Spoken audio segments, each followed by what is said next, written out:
Hey everyone, today we're going to be focusing on back bends, potentially ending in wheel pose. As always, make sure you're going only to your level, and we can do all of these exercises and skip wheel pose at the end.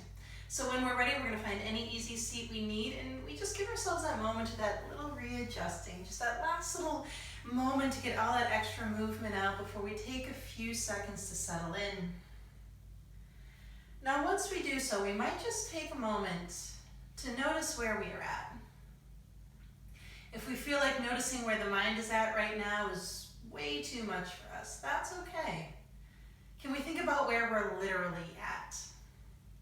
Can we imagine perhaps a bird's eye view of where we are as we sit on our mat? What room are we in? What are its dimensions? From that bird's eye view, can we imagine where the furniture is in relation to us? Where the windows are, if there are windows? Where the doors are? Can we take that moment to just imagine where we are, where we literally are in that room?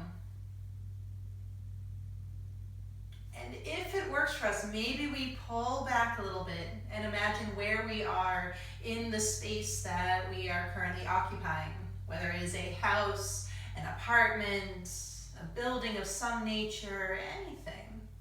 Just take that moment to pull back that view as if we're zooming out. And then we might zoom out just a little bit more until that bird's eye view is now outside of whatever structure we are currently in, if we are having our yoga practice indoors. Now maybe we stay with this and we play around with that bird's eye view and just really think about the things and where they are in relation to us.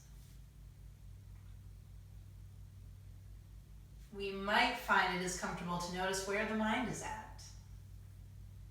Now we can remind ourselves that our yoga practice is about being present with all things.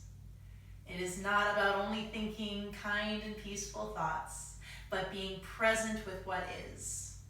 So that means if our mind is stuck on something right now, an email someone sent, a worry, an anger, a concern, that's okay.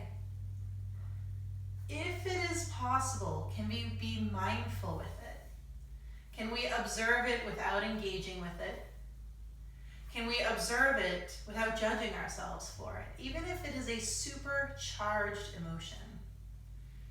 Now, mindful that for all of us, once we hit a certain threshold with those experiences and feelings, that mindfulness is just not an option, and that's okay. If that is where we are at today, maybe we come back to that bird's eye view.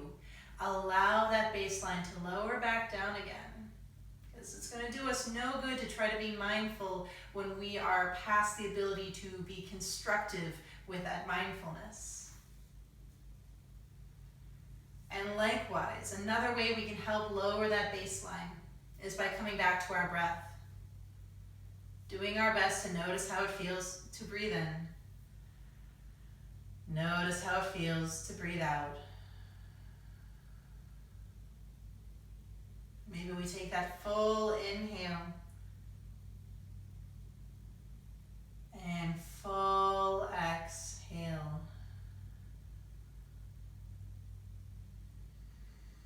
And maybe we just continue on with this. Finding those breaths in. Finding those breaths out.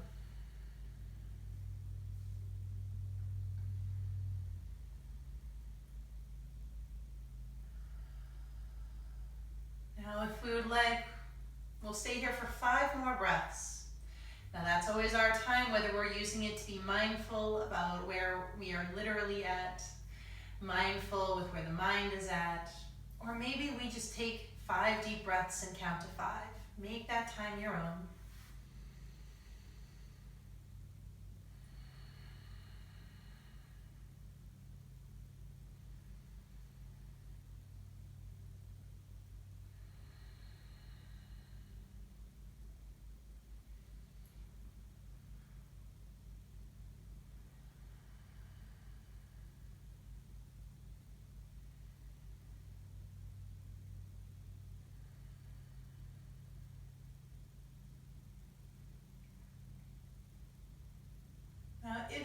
ready, we could bring our hands together at our heart. We could pause here for a moment and set that positive intention. And maybe that positive intention is just something that we remind ourselves of. Maybe a word we repeat to ourselves. When our mind is going haywire, when we are distracted or disheartened with our practice, is there a word that we could repeat to ourselves that can help us recenter, even if it only helps us recenter for one moment. And then we'll take in the inhale that we need. And the exhale could rest our hands against our legs. And always mindful the eyes could stay closed for as long or as little as we need. And maybe we start with our seated cat-cow movement, so that firming up through the belly as we shrug our shoulders back and let our chest lift up. And then we'll shrug our shoulders forward and let our upper back lift up. And we can just repeat this, so we could shrug back, lifting through the chest, shrugging forward, lifting through the upper back. And we might really think about our shoulder blades here. Just imagine them sliding closer together as the chest lifts and sliding away as the back rounds. Now today might be a day that we're adding in a little bit. And as always, if adding in feels like taking away, we ease back. Now it might feel good when we shrug back that we do a light press of the hands into the knees and we still think lifting through the chest. We relax that, and then as we shrug our shoulders forward, we lightly pull at our knees as if we're trying to pull them upwards, and then we relax that. So it's a little pressure towards us as we round or lift our chest, and then as we round the back, a little pressing up of the knees. Again, if this doesn't work for us, if we find that all of a sudden movement is happening in the low back, or getting sensation in the low back that doesn't feel good, ease back. Okay, this is not for everybody. It's all about figuring out what works for us. And we'll start winding down from this. Nice and slow. We're going to end on whatever it is we need to end on, whatever we feel needs a little extra attention today. And then when we're ready, we'll come back to that easy seat, that neutral spine. Maybe a little shrug out of the shoulders if that feels good. So on our next inhale, we'll let our arms reach up and overhead. Now maybe we can do that beach ball move where we imagine we have that invisible beach ball in our hand. We're going to firm up through the core, lift through the chest, and just pass the beach ball to somebody behind us. Notice when the body tries to compensate, when our body tries to essentially do a rib balance, which is when our ribs jut forward to try to balance out what's happening in the upper back. Now we might relax the back, maybe the arms still keep reaching up, and then maybe we can see what it feels like to just bend the elbows. Just notice what happens. For a lot of us, we start making this triangle shape, that's okay. Maybe it feels good to squeeze those elbows in just a little bit to about shoulder width. Notice how that feels.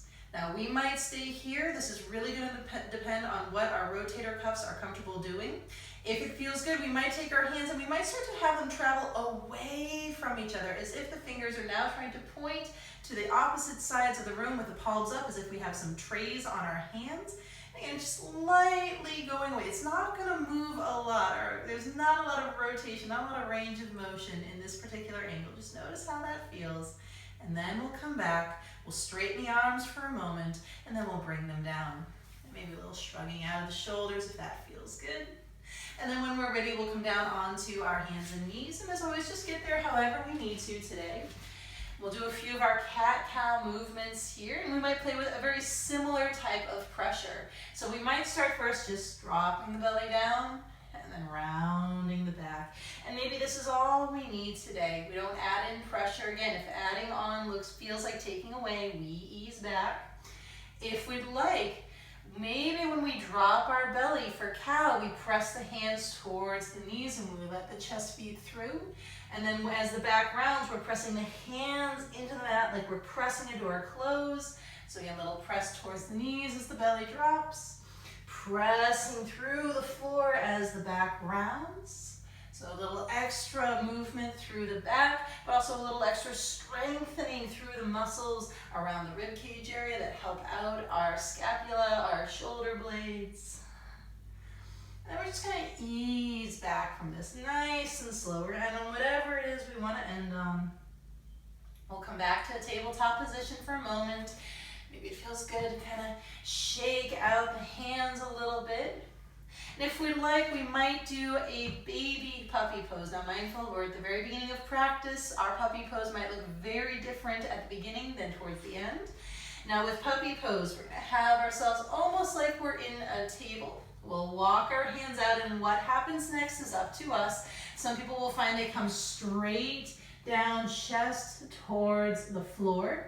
Others will find that they like to let the hips tilt back, and then they add in a small back bend as the ribs touch against the legs. It's gonna look different on everybody. Some like to add in tractioning, where they glue their hands to the mat, and they imagine that those hips are trying to travel towards the back of the room. Again, this looks different on everybody, and how much we backbend is going to be as much about the bone structure in our vertebrae as it is about flexibility. So when we're ready, we might come back up towards a table for a moment. We might shake out the wrists a little bit. Might do a little cat-cow if that feels good. We'll come into our child's pose just for a moment. Now, mindful that we choose the child's pose based on what we need today. Today might be a day that we have the knees together, as that creates a little extra flexion in the back.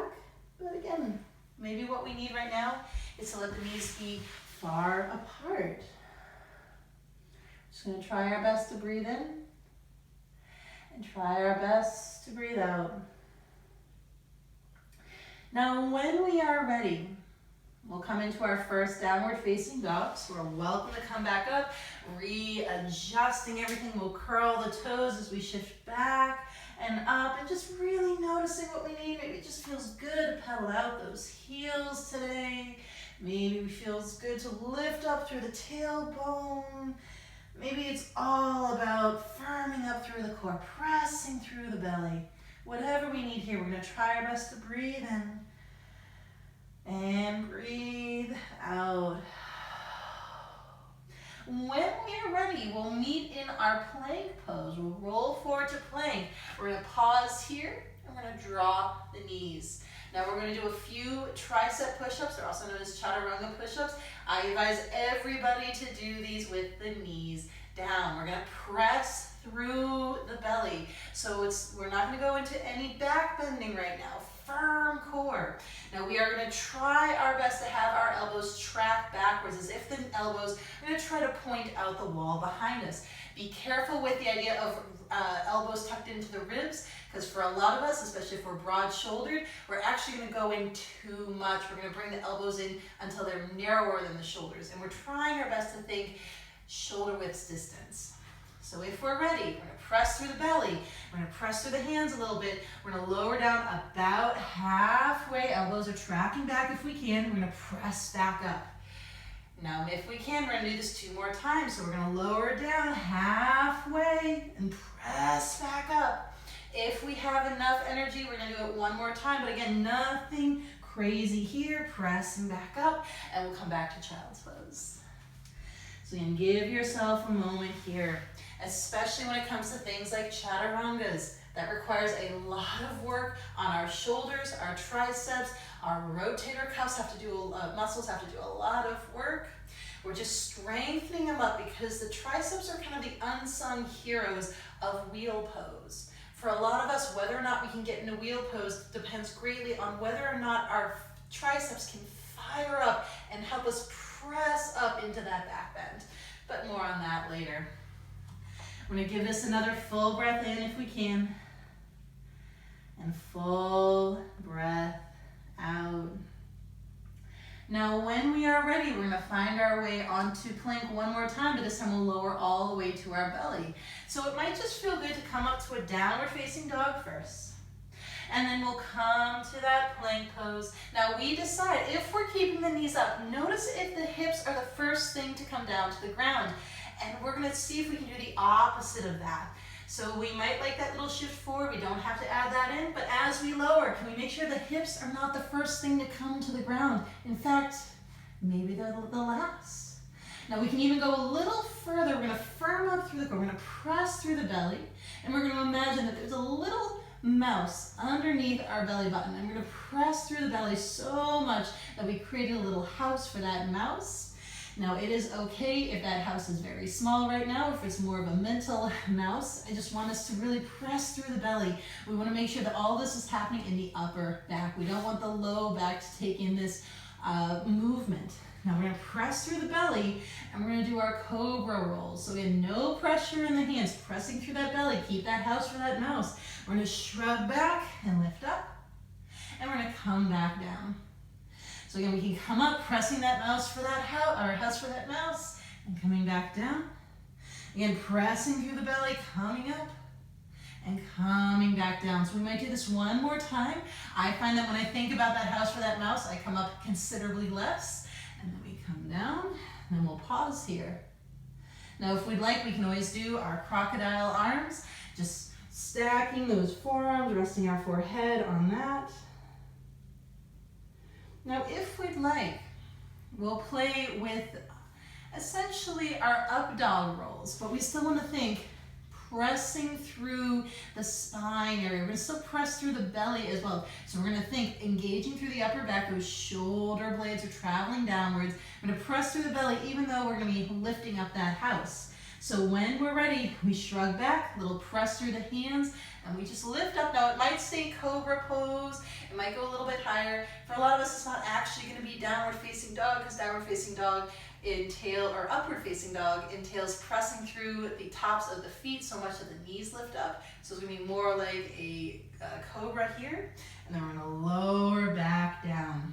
Now, if we can, we're going to still think elbows are tracking backwards as if they're trying to elbow what's behind us. If they wing out to the side right now, that's okay. That's our body just transferring this force away from the triceps and into more of our pectoral muscles. But if we can, let's practice keeping those elbows tracking backwards. We're going to lift up.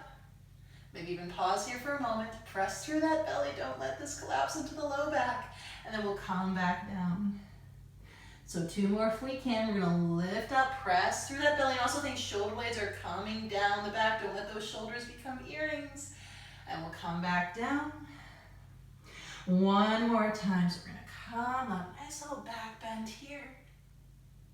And then we'll come down. Now maybe we do our crocodile arms or alligator arms. Same family. We're going to have our forehead rest against those forearms if it feels good. We might bend our knees and just let the knees go side to side.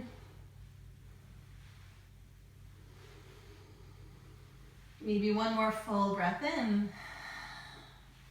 and full breath out. Now when we're ready, we can relax those legs down.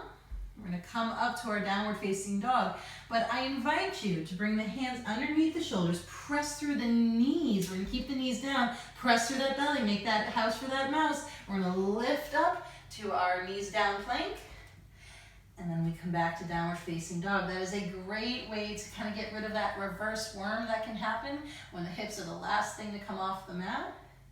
It's a lot healthier for our low back, and it's just great for the core if we can press through the belly and lift that up first. Now when we're ready, we'll find our way into our forward fold. We can always walk our feet in or walk the hands to the feet. It's up to you what you want to do. And it might just feel good to move a little bit. Maybe it feels good to shake out the head.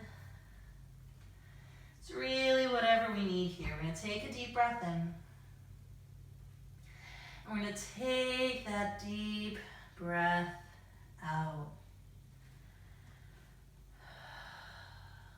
Now when we are ready, we'll come up to stand. We'll press through the feet. We'll let our arms reach up and overhead. And eventually those hands can find their ways to the heart. And we'll pause. And we'll breathe. Deep breath in if we can. Deep breath out. Now, when we are ready, we can play with our chair pose, and we might add in an Ashtanga element to it. Again, this is your time, make it your own. If we like, we'll let the knees go or feet go however we need them to. Maybe it is hips width, maybe it's feet together, but either way, we're gonna try our best to let the toes point straight ahead. So with our chair pose, we might shift back and down. Now we might keep it relatively high today. We're also welcome to really sink in, but press through that belly. Noticing when we start to butt balance a little bit, press through that belly. Now we might add in that Ashtanga element. Now with an Ashtanga type of chair pose, we're actually a lot higher up, but we can stay lowered down if we have that bend in the knees. But we're gonna press through that belly just a little more. We're gonna lift through the chest, and then we can either have space through the hands and pass an invisible beach ball back, or we can bring the palms together and point towards the ceiling. So again, make this time your own. What version of this feels good for you? Notice if it's starting to crunch into the low back, ease back. In fact, it might even feel good to just really press that belly so much that we feel a light tucking of the tailbone. Deep breath in, deep breath out. One more breath. Now, if we're ready, we'll take a deep inhale, and on that exhale, we'll find our forward fold. And we'll just pause here. Maybe it just feels good to move a little bit. Maybe we have our hands on our elbows and we sway. We're just going to try our best to breathe in. And our best to breathe out.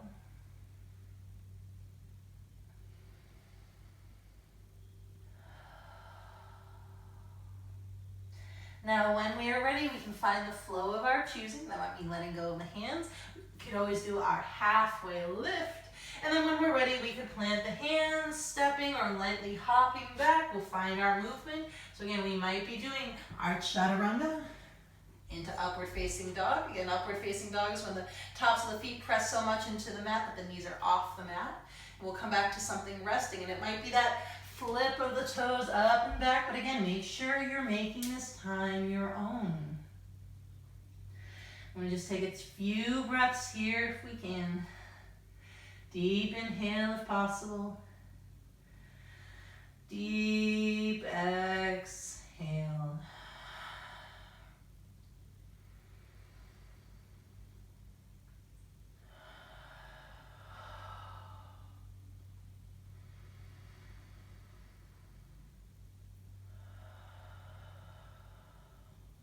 Now if we're ready, we'll do a little bit of core work before finding our high lunge. Always mindful that we can skip the core work or do it from table. If it works for us to do it from downward facing dog, we can lift up one leg. Maybe we start on that left side. Now when we're ready, we'll do knee to chest as we come to plank. We might even pause here, do that little press of the hands into the mat. And then we unwind, down dog split. And again, we might exhale the knee into the chest. Maybe even pause for a breath, press those hands. And back up we go. One more time, knee into the chest. We could press through the hands. And then we could unwind. Now when we're ready, we'll find our way to high lunge, and that might mean knee to chest, foot towards that left hand. We come up. Now we might need to readjust the feet, and then we'll settle in. And if we're feeling stable, arms can reach. Now if we can, we're going to add in that same Ashtanga chair pose, but from our high lunge. Now we can press the belly to the spine. We might even press the belly to the spine so much we can feel a little tucking of the tailbone. We might need to bend the back knee to make that happen. We're going to press through the belly though, lift up through the chest, and we're going to lift up and back. Now mindful, it is very tempting to let this become a low back bend. The low back knows how to bend, it'll do it for us. It comes at a price though, so we're going to focus, core engaged, lift through the chest. And I'm just passing that ball behind me. Deep breath in if we can. Deep breath out, still pressing through that belly, lifting through the chest. One more breath. Now when we're ready, we'll come back to more neutral high lunge, and maybe we can make our way into our knees down, runner's lunge. So maybe we soften that front knee first. As we come down, let that back knee lower. Now we might stay here. As always, we might use blocks or some stacked books that are stable for us, whatever we need here.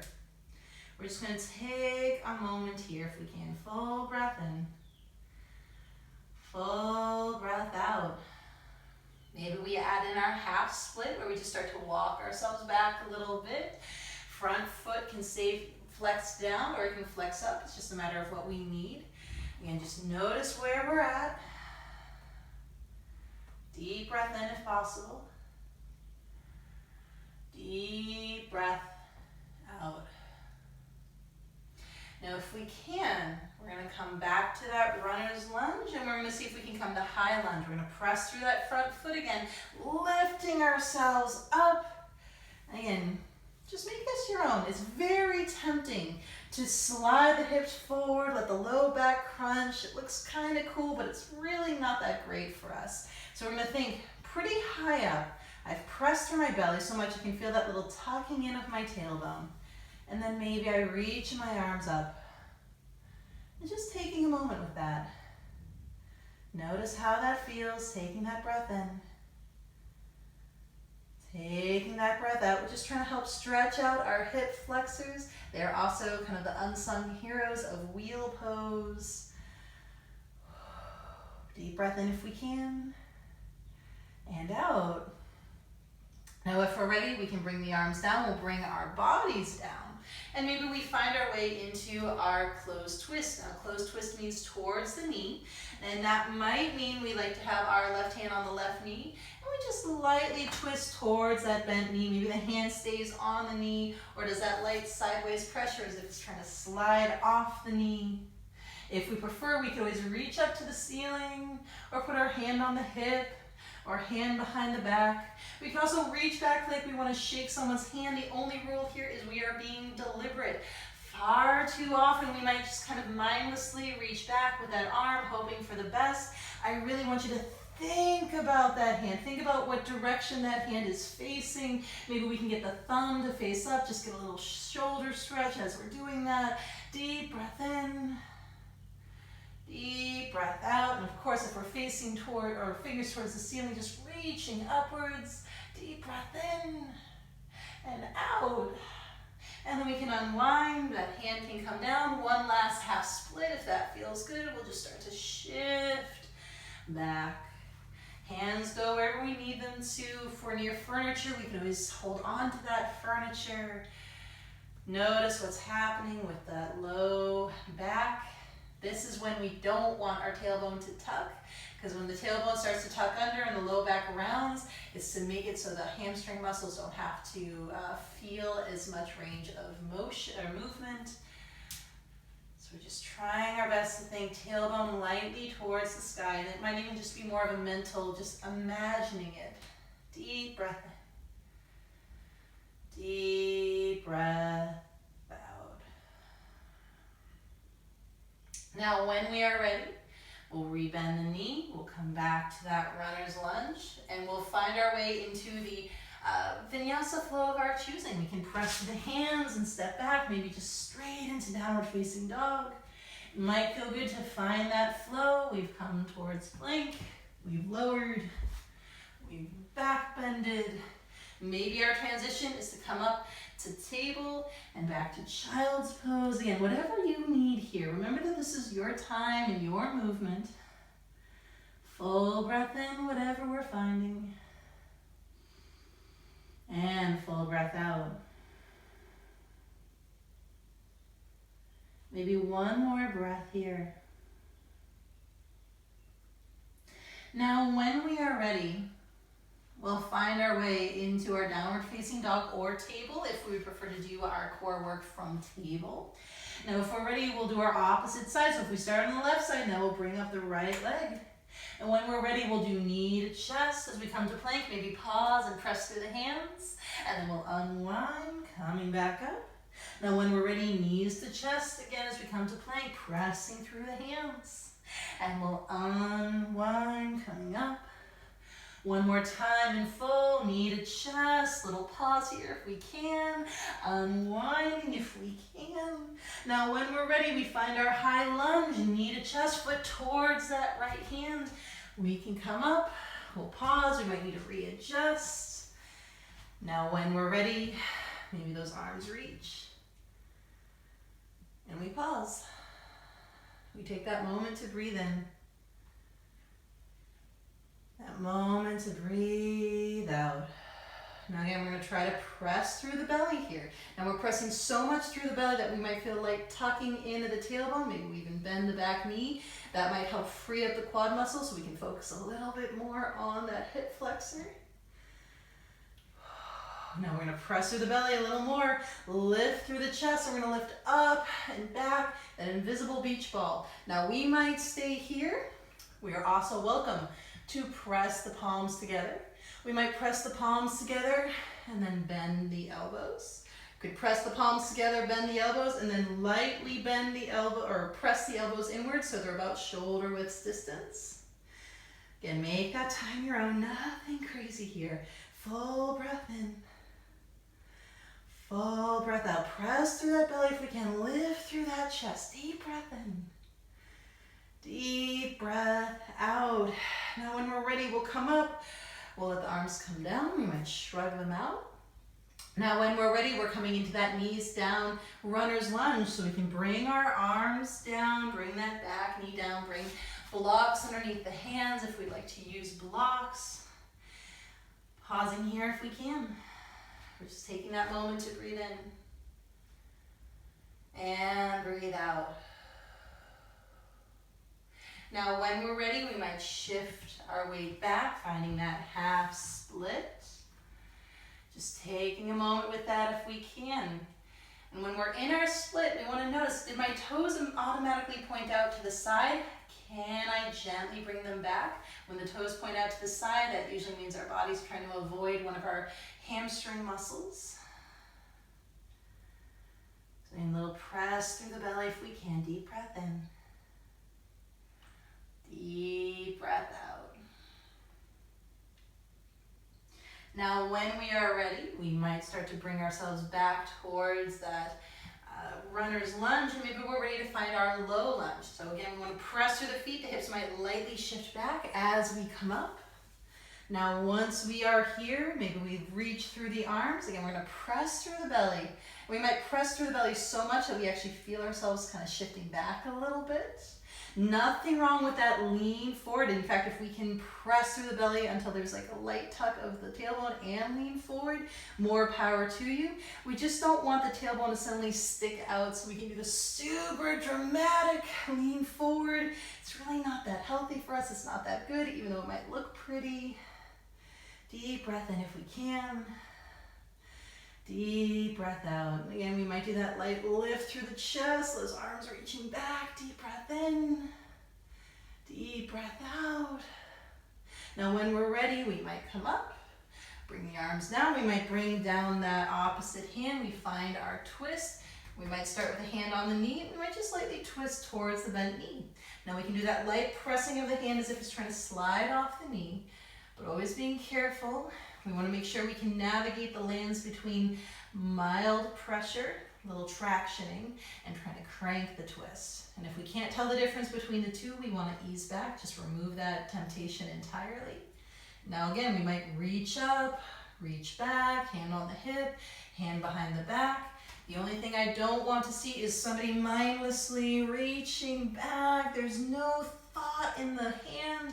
I want us to really think about that arm. Think about the fingers. Think about where it's reaching in space. Again, maybe we're doing that bird's eye view.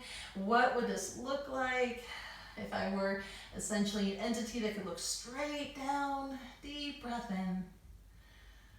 Deep breath out. Again, just a few more breaths here, whatever version we're finding. And then when we're ready, we unwind. We'll come back. One last half split as we start to travel back. Again, we want to think tailbone is, at least we're imagining that tailbone's trying to lift towards the ceiling. And nothing so crazy we feel like something's about to break. The whole beauty of this flexibility exercise is that we're keeping it moderate. It can be challenging, but it's not so challenging we hold our breath over it. So deep breath in if we can. Deep breath out.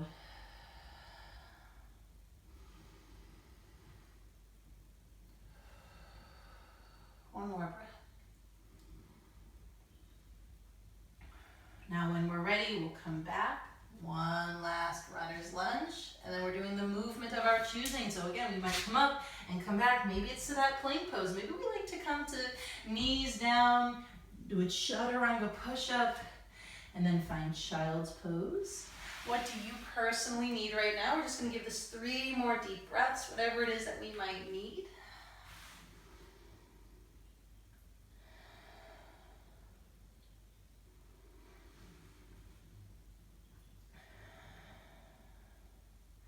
Now it might feel good to meet in child's pose if we're not there already. Whatever child's pose we need right now, just take that moment. And maybe we can imagine that bird's eye view again. What do we think it looks like to be that bird's eye view? Just seeing the child's pose from above. Where are we on our mat? Where is that mat in relation to other things in the room? Maybe we think about the 4 walls or however many walls are creating this room. Think about the furniture and where it is in relation to that yoga mat. We just try our best to breathe in and out. Now, if we'd like, we might do one more puppy pose. If we're ready, we might come up. So again, we might start in a more tabletop position. We could always walk our hands out, a little press through the belly as we start to lower down. Now, for a lot of us, we might hover. Some, we might find the chest finds the ground. Others find that the ribs find the legs. Again, we really want to make sure we're figuring out the variation we personally need. We try our best to breathe in and out.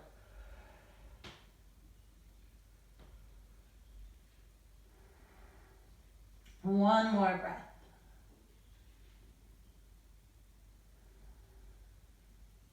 Now when we're ready, we might come up towards that tabletop position again.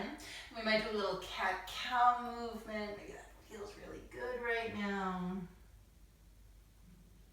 And when we're ready, we'll meet in our tabletop position. And again, just get there however you need, or in a seated position. Just get there however we need to from tabletop. And maybe we can extend the legs out. We might shake them out a little bit. We might move our feet a little side to side. Now when we're ready, we're going to find the forward fold of our choosing. And that might mean readjusting the hips. Maybe there's a bend in the knees, or maybe we're keeping them relatively straight. When we're ready, we can start to tilt forward. Maybe hands rest wherever we want our hands to rest. Again, just make that time your own. We'll settle in as we are ready to settle in. So then just really notice what we need here. Maybe we're just reaching those arms out to help get a stretch. We can always reach the arms out and hold on to blocks, the toes, shins, whatever we need. We want to remember it's not about what it looks like, but what it feels like. And right now we're trying to be very kind to our back.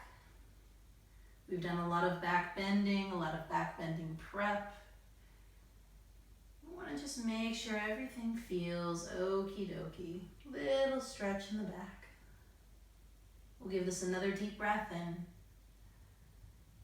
and another deep breath out. Now, if we're ready, we can always let go of the body. We can come back up and shake out everything or move the feet. If we're ready, we'll find our version of a twist. And again, only go to your level. If we're ready, we'll bring in that right knee. We can cross it over the straight leg. We might bend in that left knee, but we always want to check in. Are both hips against the ground? Is my low back okay with this? Is my left knee okay with this? If the answer is no to any of those, please straighten out that straight or that now bent leg. It is not worth it. If we are ready, we're just going to lengthen out through the back. And we'll start to twist. We're going to twist over towards that right side. Now we might hug the knee, we might hold it, we might do that light tractioning where there's a light bit of pressure against the forearm, against the thigh. But again, if we cannot tell the difference between light pressure and tractioning and forcing the twist, we want to get out of the pose. Again, just try your best to breathe in. And out. Deep inhale if possible. Deep exhale. One more breath.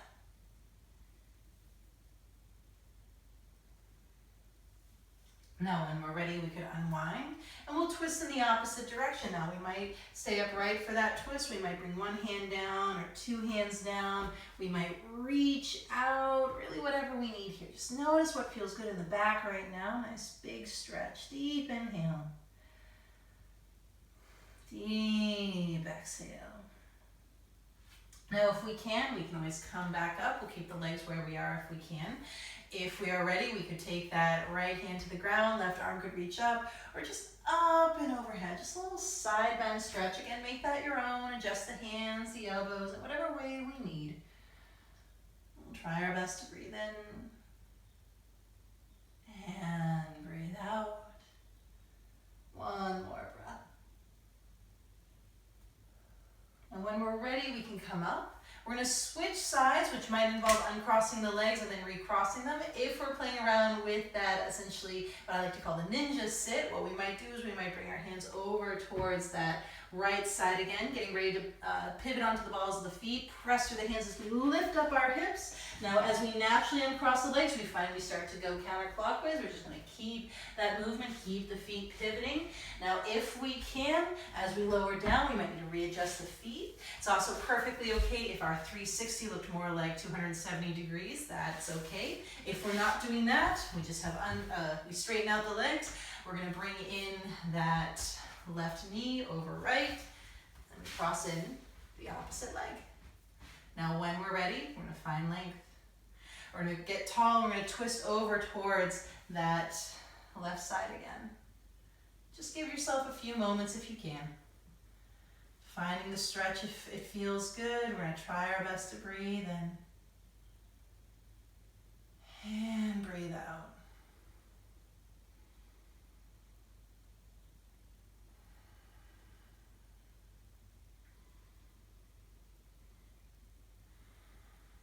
Maybe one more full breath.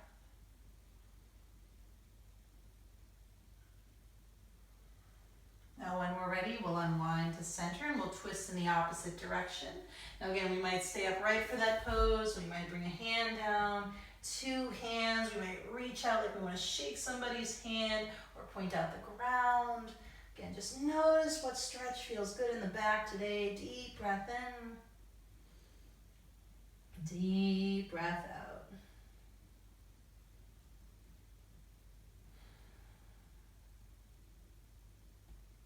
Now when we're ready, we'll come up, we'll let the hips and legs stay where they are. We'll take that left hand to the ground, right arm could reach up, maybe up and overhead, just finding that back or that side stretch that feels good here.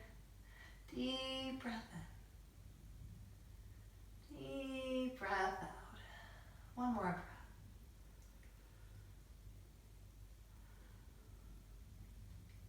This time we'll just come straight up. We'll uncross the legs. Maybe we let our weight shift back in order to do that. We'll shake them out and remove the feet. And when we're ready, we'll come down onto our backs. Now again, we make that transition our own. Today might be a nice hands-free roll down kind of day, but it's really whatever you need. Once we're here, it might just feel good to move the knees side to side. Or another option is to hug the knees in and rock the whole body side to side. When we're ready, we'll find any twist of our choosing. Again, just any twist that feels good here. We just want to do a little extra stretching out through the back. I'm going to take that breath in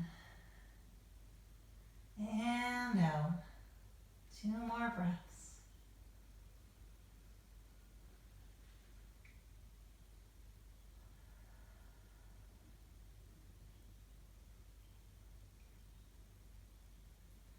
Now, when we are ready, we're going to come back up. We're going to try it in the opposite direction. Get any twist that feels good here. Taking that moment.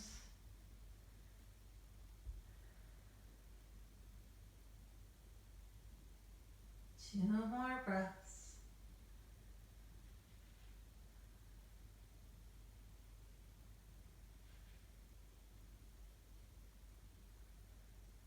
Now when we're ready, we'll come back to center and we can move in whatever ways we want to move.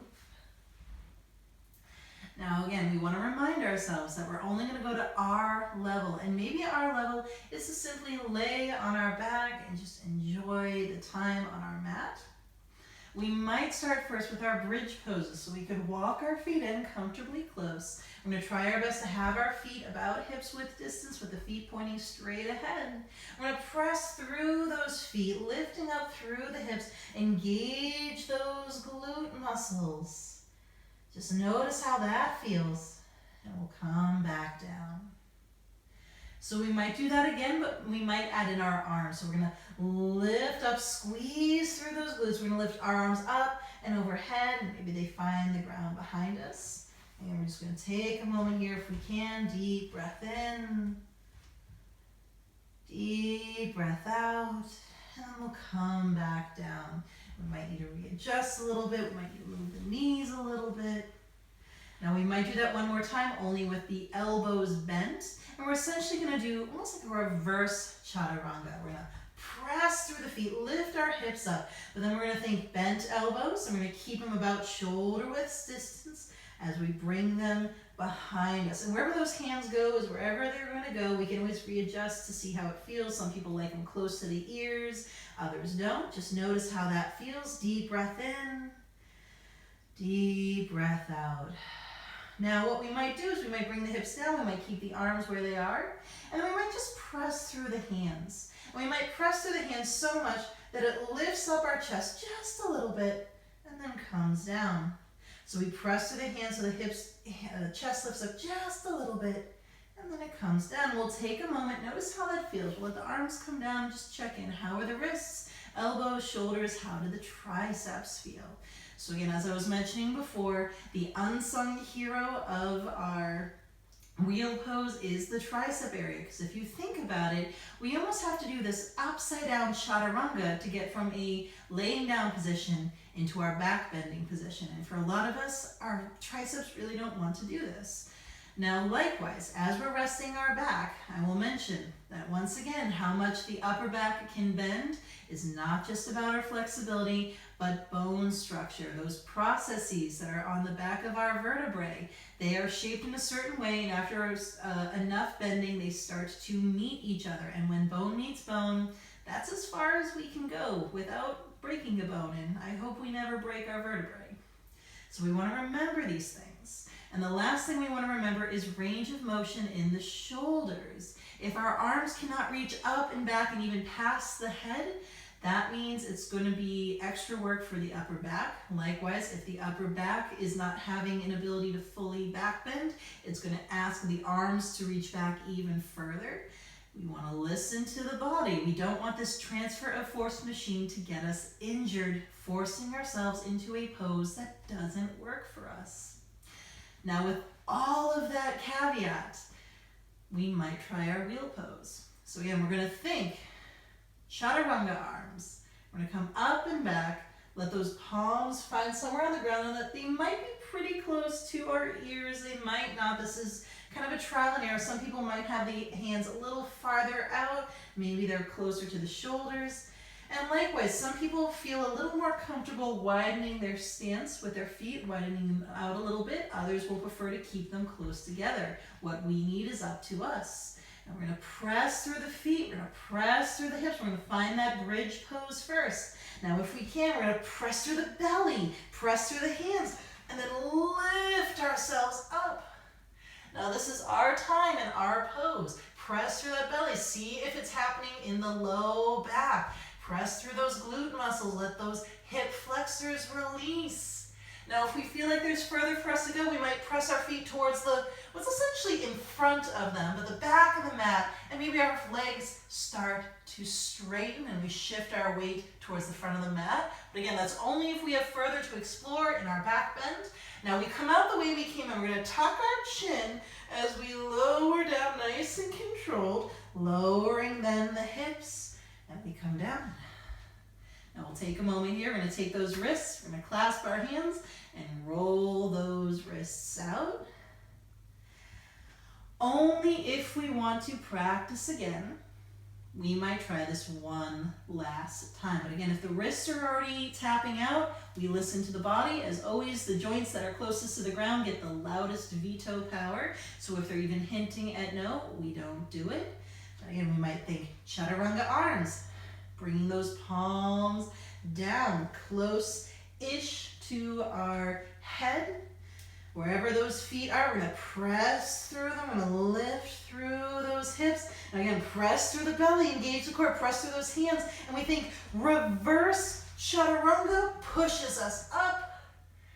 Now, some of us might find we're on our tiptoes. That is okay. That's our body doing that transfer of force. It's trying to lessen the back bend by lifting up the heels. That's okay. We do want to see if we can get the heels down. It's just a little more stable.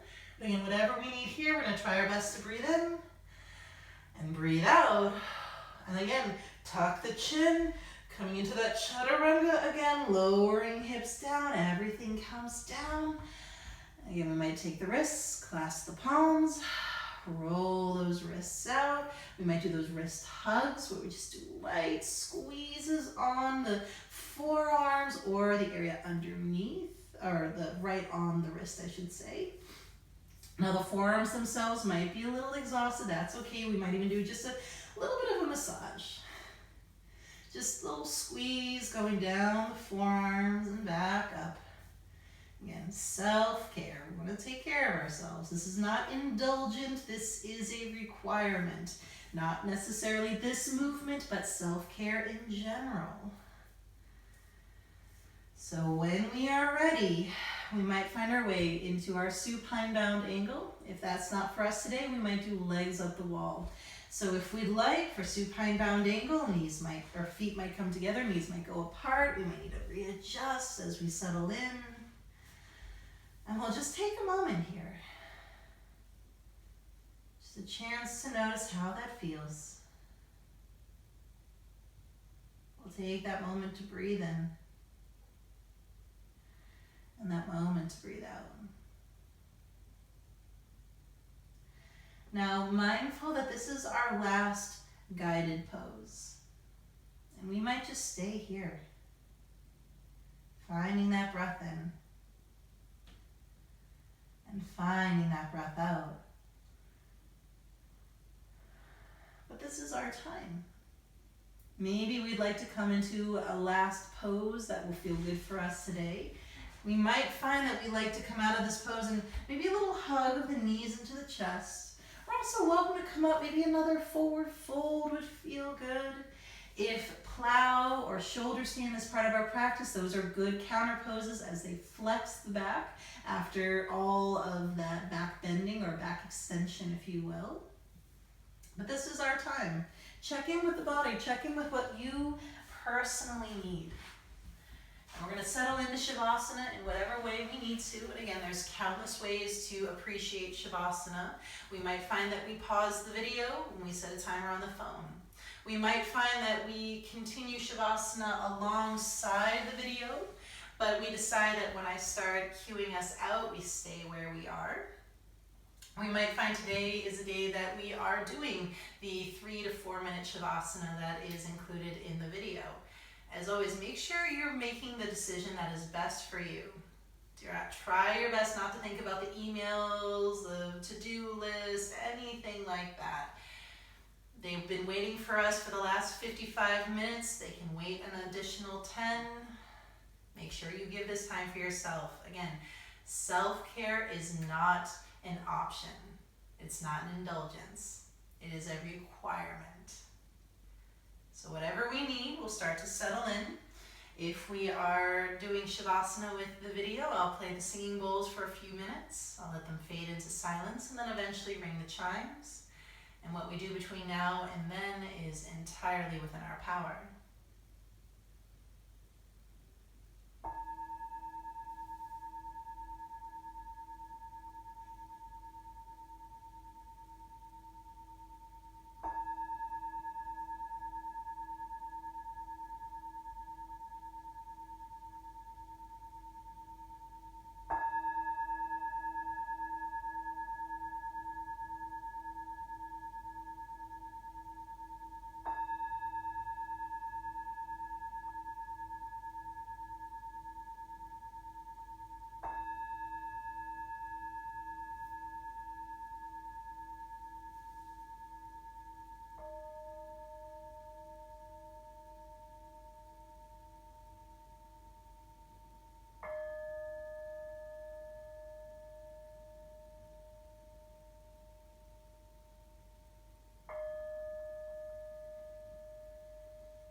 can start with that deep breath in.